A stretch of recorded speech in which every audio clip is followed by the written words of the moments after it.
Hi friends, welcome to ലോറലീസി tips. അടുത്ത കാലത്തായി നമ്മൾ ധാരാളം ഇൻഡോർ പ്ലാന്റ്സും അതുപോലെ തന്നെ ഔട്ട്ഡോർ പ്ലാന്റ്സും നമ്മുടെ കൂട്ടുകാരുടെ അടുത്തുനിന്നും അല്ലെങ്കിൽ ഓൺലൈനായും നഴ്സറിയിൽ നിന്നുമൊക്കെ മേടിച്ച് നമ്മുടെ വീട്ടിൽ കൊണ്ടുവരാറുണ്ട്. പല പുതിയ ചെടികളെയും പറ്റി ശരിക്കും നമ്മൾക്ക് അറിയാൻ പാടില്ലാത്തതിനാൽ കുറച്ച് കഴിയുമ്പോൾ ഈ ചെടിയുടെ പരിചരണം ശരിയാകാത്തതിനാൽ ചെടിയുടെ ഇലകൾ വാടിപ്പോവുകയോ അല്ലെങ്കിൽ ചെടി ചീഞ്ഞു പോവുകയോ ഉണങ്ങിപ്പോവുകയോ ഒക്കെ ചെയ്യുന്നത് കണ്ടിരിക്കാം. വ്യത്യസ്തങ്ങളായ പല ചെടികളും നല്ല വില കൊടുത്ത് മേടിക്കുമ്പോൾ അവ ഇൻഡോറിൽ വെച്ചാണ് വളർത്തേണ്ടത് അല്ലെങ്കിൽ ഔട്ട്ഡോറിലാണ് വളർത്തേണ്ടത്, എന്ത് കാര്യങ്ങളുടെ ബേസിലാണ് ഈ ചെടികൾ ഇങ്ങനെ വേർതിരിക്കപ്പെടുന്നതെന്നൊക്കെ നമ്മൾ അറിഞ്ഞിരിക്കുന്നത് നല്ലതാണ്. നമുക്ക് ചുറ്റുമുള്ള എല്ലാ ചെടികളും ഒറിജിനലി ഔട്ട്ഡോർ പ്ലാന്റ്സ് തന്നെയാണ്. പക്ഷേ ചില കാര്യങ്ങളെ ബേസ് ചെയ്ത് അവയെ ഇൻഡോർ പ്ലാന്റ്സ് എന്നും ഔട്ട്ഡോർ പ്ലാന്റ്സ് എന്നും തരംതിരിച്ചിരിക്കുന്നു. ആ കാര്യങ്ങളൊക്കെ നമ്മൾക്ക് ഇന്ന് ഈ വീഡിയോയിൽ നിന്ന് കണ്ട് മനസ്സിലാക്കാം. ഈ ചാനൽ ആദ്യമായിട്ടാണ് കാണുന്നതെങ്കിൽ പ്ലീസ് സബ്സ്ക്രൈബ് ആൻഡ് സപ്പോർട്ട്. ചുരുക്കി പറയുകയാണെങ്കിൽ നമ്മുടെ വീടിൻ്റെയും ഓഫീസിൻ്റെയും ഉള്ളിൽ ഒരു അലങ്കാരത്തിനായിട്ട് ഉപയോഗിക്കുന്ന ചെടികളെ ഇൻഡോർ പ്ലാന്റ്സ് എന്ന് പറയാം. അതോടൊപ്പം തന്നെ കുറച്ച് ചെടികൾ എയർ പ്യൂരിഫയിങ് പർപ്പസിനും നമ്മൾ ഉപയോഗിക്കുന്നുണ്ട്. ചെടികളെ ഇങ്ങനെ ഇൻഡോർ അല്ലെങ്കിൽ ഔട്ട്ഡോർ എന്ന് വേർതിരിച്ച് പറയുന്നതിൻ്റെ പ്രധാനപ്പെട്ട ഒരു കാര്യം ക്ലൈമറ്റ്, ചെടി ഇഷ്ടപ്പെടുന്ന ക്ലൈമറ്റിലുള്ള വ്യത്യാസമാണ്. പൊതുവെ ഇൻഡോർ പ്ലാന്റ്സ് ട്രോപ്പിക്കൽ ക്ലൈമറ്റ് ഇഷ്ടപ്പെടുന്ന ചെടികളാണ്. അതായത് ഈ ചെടികൾ കുറച്ച് വാമും ഹ്യൂമിഡിറ്റിയുമുള്ള ക്ലൈമറ്റ് ഇഷ്ടപ്പെടുന്നു. അതോടൊപ്പം തന്നെ അവയ്ക്ക് കോൺസ്റ്റൻറ്റ് സൺലൈറ്റ് ആവശ്യമായിട്ട് വരുന്നുമില്ല. ഇൻഡോറിൽ വെക്കുന്ന ചെടികളായതുകൊണ്ട് ഒരു പരിധിവരെ ഇവയ്ക്ക് വേണ്ട ക്ലൈമറ്റിനെ നമ്മൾക്ക് നിയന്ത്രിക്കാൻ പറ്റും. നല്ല ചൂടുള്ളപ്പോൾ AC ഉപയോഗിക്കുന്നതിലൂടെയും വെയിലുള്ളപ്പോൾ കർട്ടനൊക്കെ ഇട്ട് ഈ ചെടികൾ ഇഷ്ടപ്പെടുന്ന ക്ലൈമറ്റ് പ്രൊവൈഡ് ചെയ്യാൻ നമ്മൾക്ക് കഴിയും. അതേസമയം ഔട്ട്ഡോർ പ്ലാന്റ്സിനെ പറ്റി പറയുകയാണെങ്കിൽ സീസണലായിട്ടുണ്ടാകുന്ന മഴ, കാറ്റ്, സൂര്യപ്രകാശത്തിലുണ്ടാകുന്ന ഏറ്റക്കുറച്ചിൽ ഇതൊക്കെ തരണം ചെയ്യേണ്ടി വരുന്ന ചെടികളാണ് ഔട്ട്ഡോർ പ്ലാന്റ്സ്. അതുകൊണ്ട് ഒരു പുതിയ ചെടി മേടിക്കുമ്പോൾ ഈ വ്യത്യാസം ഒന്ന് അറിഞ്ഞിരിക്കുന്നത് നല്ലതാണ്. അടുത്ത പോയിന്റ് നോക്കുകയാണെങ്കിൽ ലൈറ്റിംഗ് ആണ്. സൂര്യപ്രകാശത്തിൻ്റെ കാര്യത്തിൽ ഔട്ട്ഡോർ പ്ലാന്റ്സിന് പകൽ മുഴുവനുമുള്ള നല്ല ഡയറക്റ്റ് ആയിട്ടുള്ള സൺലൈറ്റാണ് കിട്ടുന്നത്. അതേസമയം ഇൻഡോർ പ്ലാന്റ്സിന് ഇൻഡയറക്റ്റ് ബ്രൈറ്റ് സൺലൈറ്റാണ് വേണ്ടത്. അത് നമ്മൾക്ക് ഇൻഡോറിലാകുമ്പോഴത്തേക്കും ക്രമീകരിക്കാൻ സാധിക്കും. പലപ്പോഴും വിൻഡോസിൻ്റെ സൈഡിലൊക്കെ വെച്ച് നമ്മൾക്ക് ചെടികൾക്ക് കിട്ടേണ്ട സൺലൈറ്റ് അനുസരിച്ച് ഒരു പരിധിവരെ അവയെ വളർത്തിയെടുക്കാൻ പറ്റും. ചെടിക്ക് ഏറ്റവും സ്യൂട്ടബിളായിട്ടുള്ള സ്പോട്ട് കണ്ടെത്താൻ ചെടിയെ നല്ലതുപോലെ ഒബ്സർവ് ചെയ്യുകയും പല കോർണേഴ്സിലേക്ക് മാറ്റിവെച്ച് ഒന്ന് പരീക്ഷിച്ച് നോക്കുക. അതോടൊപ്പം തന്നെ ഒരു 15 ഡേയ്സ് കൂടുമ്പോഴത്തേക്കും പുറത്ത് വെച്ച് ഇൻഡയറക്റ്റ് ബ്രൈറ്റ് സൺലൈറ്റ് കൊള്ളിക്കുന്നത് നല്ലതാണ്. അടുത്ത പ്രധാനപ്പെട്ട പോയിന്റ് വാട്ടറിംഗ് ആണ്. ഇൻഡോറിലോട്ടുള്ള ഒരു ചെടി മേടിച്ചു കൊണ്ട് വന്നു കഴിയുമ്പോൾ നമ്മൾക്ക് നല്ലതുപോലെ ഒരു കൺഫ്യൂഷൻ ഉണ്ടാകാറുണ്ട്. ഈ ചെടിക്ക് എത്ര വെള്ളം കൊടുക്കണം, അതുപോലെ തന്നെ ഒന്നിടവിട്ട ദിവസം കൊടുത്താൽ മതിയോ, ഡെയിലി വെള്ളം കൊടുക്കണോ, കുറച്ച് എമൗണ്ട് ആണോ അതോ കൂടുതൽ എമൗണ്ട് ആണോ, ഇങ്ങനെയൊക്കെ ഒത്തിരി ഡൗട്ട് ഉണ്ടാകാറുണ്ട്. ഇത് പലപ്പോഴും അണ്ടർ വാട്ടറിങ്ങിലേക്കോ അല്ലെങ്കിൽ ഓവർ വാട്ടറിങ്ങിലേക്കോ ചെടിയെ കൊണ്ടുപോകാറുമുണ്ട്. ഇൻഡോർ പ്ലാന്റ്സിന് വെള്ളം ഒഴിച്ചു കൊടുക്കുന്ന കാര്യം ഓരോ ചെടിക്കും സ്പെസിഫിക്കായിട്ട് പറയാൻ സാധിക്കുകയില്ലെങ്കിലും ടോപ്പ് സോയിൽ ഒന്ന് തൊട്ട് നോക്കി അല്ലെങ്കിൽ നമ്മുടെ വിരൽ വെച്ച് ഒന്ന് പുഷ് ചെയ്ത് നോക്കിയിട്ട് അത് കൂടുതൽ ഡ്രൈ ആയിട്ട് കാണുകയാണെങ്കിൽ വെള്ളം ഒഴിച്ചു കൊടുക്കുക. അല്ലെങ്കിൽ വീക്ക്ലി ട്വൈസ് റെഗുലറായിട്ട് വെള്ളം ഒഴിച്ചു കൊടുക്കാനായിട്ട് നോക്കുക. അതേസമയം ഔട്ട്ഡോർ പ്ലാന്റ്സിന് സീസണലായിട്ട് വരുന്ന മഴവെള്ളവും ലഭ്യമാണ്. അതുപോലെ തന്നെ ഇപ്പോൾ വെള്ളം കിട്ടിയില്ലെങ്കിൽ വെള്ളമുള്ള സ്ഥലത്തേക്ക് അവയുടെ വേരുകൾക്ക് സെർച്ച് ചെയ്ത് വളരാനും കഴിയും. എന്നാൽ ഇൻഡോർ പ്ലാന്റ്സിന് അങ്ങനെ വേരുകൾക്ക് സെർച്ച് ചെയ്ത് വളരാനായിട്ട് കഴിയുകയുമില്ല.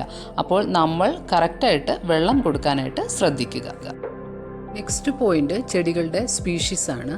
ഇപ്പോൾ കുറേ ചെടികളുടെ പേരൊക്കെ നമുക്ക് നല്ല പരിചയമാണ്. അതോടൊപ്പം തന്നെ നാസ കുറച്ച് എയർ പ്യൂരിഫയിങ് പ്ലാന്റ്സിനെയൊക്കെ റെക്കമെൻഡും ചെയ്യുന്നുണ്ട്. വളരെ ഈസി ആയിട്ട് വളർത്താവുന്നതും ലോ മെയിൻ്റനൻസ് ആയിട്ടുള്ള പോപ്പുലറായിട്ടുള്ള ചെടികളാണ് rubber plant, pothos, snake plant, spider plant, philodendron, ഇങ്ങനെയുള്ള കുറച്ച് ചെടികൾ. ചെടികളെ മേടിക്കാനായിട്ട് പ്ലാൻ ചെയ്യുന്നുണ്ടെങ്കിൽ കുറച്ച് പോപ്പുലറായിട്ടുള്ള സ്പീഷീസ് അറിഞ്ഞിരിക്കുന്നത് നല്ലതായിരിക്കും. ഇനി മണ്ണിനെ പറ്റി പറയുകയാണെങ്കിൽ ഔട്ട്ഡോർ പ്ലാന്റ്സിന് നമ്മൾക്ക് മണ്ണ് ഒന്ന് കിളച്ച് മണ്ണൊക്കെ ഒന്ന് ലൂസാക്കി അതിലാവശ്യമായ ജൈവവളമൊക്കെ ചേർത്താണ് നമ്മൾ ചെടികൾ നടുന്നത്. അതുപോലെ തന്നെ പൂക്കളൊക്കെ ഉണ്ടാകാനായിട്ടുള്ള വളങ്ങളൊക്കെ നമ്മൾക്ക് ചേർത്ത് കൊടുക്കണം. ഇൻഡോർ പ്ലാന്റ്സിനുള്ള പോട്ടി മിക്സ് തയ്യാറാക്കുമ്പോൾ നല്ല ക്വാളിറ്റിയുള്ള ഗാർഡൻ സോയിലും വെർമി കമ്പോസ്റ്റും ആവശ്യത്തിന് കോക്കോപീറ്റും ചേർത്തുള്ള ഒരു മിക്സ് തയ്യാറാക്കുക. പല ചെടിക്കും ആവശ്യമുള്ള മോയ്സ്റ്റ് ഡിഫറൻറ്റ് ആയതിനാൽ ആവശ്യമുള്ള കോക്കോപീറ്റ് ചേർത്ത് കൊടുക്കുക. വളപ്രയോഗത്തിൻ്റെ കാര്യം നോക്കുകയാണെങ്കിൽ ഇൻഡോർ പ്ലാന്റ്സിന് വെർമി കമ്പോസ്റ്റ് അല്ലെങ്കിൽ ലിക്വിഡ് ഫെർട്ടിലൈസർ മന്ത്ലി വൺസ് ഉപയോഗിക്കുന്നത് നല്ലതായിരിക്കും.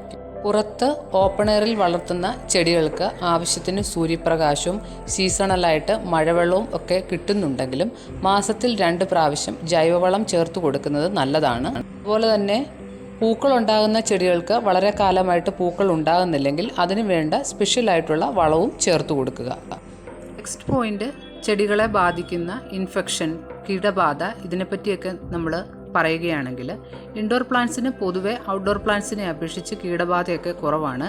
എങ്കിലും ഇൻഡോർ പ്ലാന്റ്സിന് ചിലപ്പോൾ ഫംഗസ് ബാധ ഉണ്ടാകാറുണ്ട്.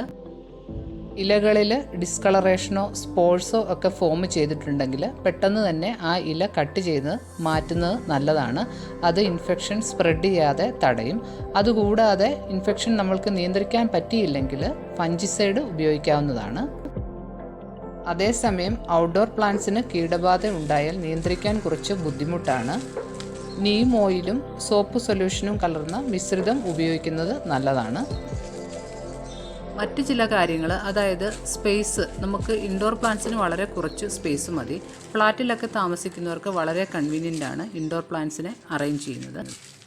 ഔട്ട്ഡോർ പ്ലാന്റ്സിനെ വെക്കുമ്പോൾ നല്ലതുപോലെ വൈഡ് ഏരിയ വേണം. അതുപോലെ തന്നെ നമ്മൾക്ക് നല്ല എഫേർട്ടും വേണ്ടി വരും. ഇൻഡോർ പ്ലാന്റ്സും ഔട്ട്ഡോർ പ്ലാന്റ്സും തമ്മിലുള്ള കുറച്ച് വ്യത്യാസങ്ങളും അവയെ തിരഞ്ഞെടുക്കുമ്പോഴും പരിപാലിക്കുമ്പോഴും മനസ്സിലാക്കേണ്ട കുറച്ച് കാര്യങ്ങളുമൊക്കെ ഇപ്പോൾ നമ്മൾ കണ്ടു കഴിഞ്ഞു. കുറച്ച് കാലങ്ങളായി പലതരത്തിലുള്ള ചെടികൾ വളർത്തുന്നവരോട് നമ്മൾ ചോദിക്കുകയാണ്, ഇൻഡോർ പ്ലാന്റ്സ് ആണോ ഇഷ്ടം, ഔട്ട്ഡോർ പ്ലാന്റ്സ് ആണോ ഇഷ്ടം, അല്ലെങ്കിൽ ഇതിലേതാണ് നല്ലതെന്ന് ചോദിച്ചാൽ ഉത്തരം പറയുക എന്നുള്ളത് അത്ര എളുപ്പമുള്ള കാര്യമല്ല. ഇലകളുടെ ഭംഗി കൊണ്ടും ലോ മെയിൻ്റനൻസ് കൊണ്ടും നമ്മൾക്ക് ഇൻഡോർ പ്ലാന്റ്സ് പ്രിയപ്പെട്ടതാകുമ്പോൾ പൂക്കളുടെ ഭംഗി കൊണ്ട് മനസ്സിന് സന്തോഷം തരുന്ന ചെടികളാണ് ഔട്ട്ഡോർ പ്ലാന്റ്സ്.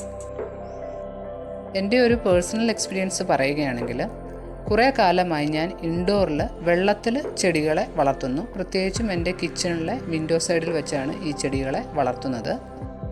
ഇൻഡോറിൽ വളർത്തുന്ന ചെടികളെപ്പറ്റി, പ്രത്യേകിച്ചും വെള്ളത്തിൽ വളർത്തുന്ന ചെടികളെപ്പറ്റി ഞാനൊരു വീഡിയോ ചെയ്തിട്ടുണ്ട്. ഏറ്റവും സൗകര്യപ്രദമായ ഒരു മെത്തേഡാണ് ഇൻഡോറിൽ വെള്ളത്തിൽ ചെടികളെ വളർത്തുക എന്നുള്ളത്. ഒന്നാമതായിട്ട് ഇത് ഈസ്റ്റ് ഫേസിങ് വിൻഡോയുടെ സൈഡിലായതുകൊണ്ട് രാവിലത്തെ സൂര്യപ്രകാശം ഈ ചെടികൾക്ക് കിട്ടുന്നുണ്ട്. പിന്നെ വെള്ളത്തിലിരിക്കുന്നതുകൊണ്ട് ഓവർ വാട്ടറിങ്, അണ്ടർ വാട്ടറിങ് പ്രശ്നം ഒന്നും ഉണ്ടാകുന്നില്ല. വീടിനകത്തായതുകൊണ്ട് അങ്ങനെ കീടബാധയും വരാറില്ല. പോട്ടിംഗ് മിക്സ് തയ്യാറാക്കേണ്ട കാര്യമില്ല.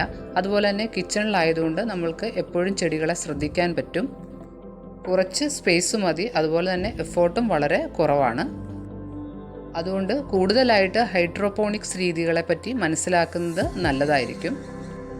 സ്പെഷ്യൽ ടിപ്സായിട്ട് പറയുകയാണെങ്കിൽ, ഇൻഡോർ പ്ലാന്റ്സ് 2 സെറ്റ് ചെടി ഉണ്ടെങ്കിൽ ഒരു ചെടി 15 ഡേയ്സ് അകത്ത് വെച്ചതിന് ശേഷം പുറത്തു കൊണ്ടുപോയി കുറച്ച് ഇൻഡയറക്റ്റ് ബ്രൈറ്റ് സൺലൈറ്റ് കൊള്ളിക്കുക. അതേസമയം മറ്റേ ചെടിയെ റീപ്ലേസ് ചെയ്യുക. ഔട്ട്ഡോർ പ്ലാന്റ്സ് വർഷങ്ങളായി വളർത്തി നമ്മൾക്കൊക്കെ നല്ല പരിചയമുള്ള ചെടികളാണ്. എങ്കിലും ചില ചെടികളെ പൂക്കളുണ്ടാകണമെങ്കിൽ നല്ലതുപോലെ സൂര്യപ്രകാശം വേണ്ടതാണ്. അതുപോലെ തന്നെ അവയ്ക്കും മാസത്തിൽ 2 പ്രാവശ്യമൊക്കെ വളമിട്ട് കൊടുക്കാനായിട്ട് ശ്രദ്ധിക്കണം. ചില ചെടികളിൽ ധാരാളം സീഡ്സ് ഒക്കെ ഉണ്ടാകും. അത് കളക്ട് ചെയ്ത് വെക്കുന്നത് നല്ലതാണ്. നല്ല വെയിലത്ത് നിൽക്കുന്ന ഔട്ട്ഡോർ ചെടികളാണെങ്കിൽ നമ്മൾ എല്ലാ ദിവസവും വെള്ളം ഒഴിച്ചു കൊടുക്കേണ്ടി വരും. ലോങ് ടേം ഹെൽത്ത് മെയിൻറ്റെയിൻ ചെയ്യാനായിട്ട് പ്രൂണിങ് ചെയ്തു കൊടുക്കുക. ചില ചെടികൾക്ക് നല്ലതുപോലെ സൺലൈറ്റൊക്കെ ആവശ്യമാണ്. എങ്കിൽ പോലും നല്ല കടുത്ത ചൂട് കാലം വരുമ്പോഴത്തേക്കും ചെടികൾക്ക് സൺബേൺ ഉണ്ടാകാനായിട്ടുള്ള ചാൻസ് ഉണ്ട്. ചെടികളുടെ പൊസിഷൻ മാറ്റിവെക്കാൻ പറ്റിയ പോട്ടിലൊക്കെയാണ് ഇരിക്കുന്നതെങ്കിൽ മാറ്റിവെക്കുക. അല്ലെങ്കിൽ അവയ്ക്ക് വേണ്ട പച്ച നെറ്റോ മറ്റോ കെട്ടി അവയെ സംരക്ഷിക്കാനായിട്ട് ശ്രമിക്കുക. ഇന്നത്തെ വീഡിയോയിൽ ഇൻഡോർ പ്ലാന്റ്സും ഔട്ട്ഡോർ പ്ലാന്റ്സും തമ്മിലുള്ള വ്യത്യാസവും അവയുടെ പരിപാലന രീതിയും നമ്മൾ മനസ്സിലാക്കി. ഈ വീഡിയോ നിങ്ങൾക്കെല്ലാവർക്കും യൂസ്ഫുള്ളായെന്ന് കരുതുന്നു. ഇതുവരെ ചാനൽ സബ്സ്ക്രൈബ് ചെയ്യാത്തവർ പ്ലീസ് സബ്സ്ക്രൈബ് ആൻഡ് സപ്പോർട്ട്. അതോടൊപ്പം നിങ്ങളുടെ കൂട്ടുകാരുമായിട്ട് വീഡിയോ ഷെയർ ചെയ്യുക, ലൈക്ക് ചെയ്യുക. Thank you very much for watching my channel. Have A nice day.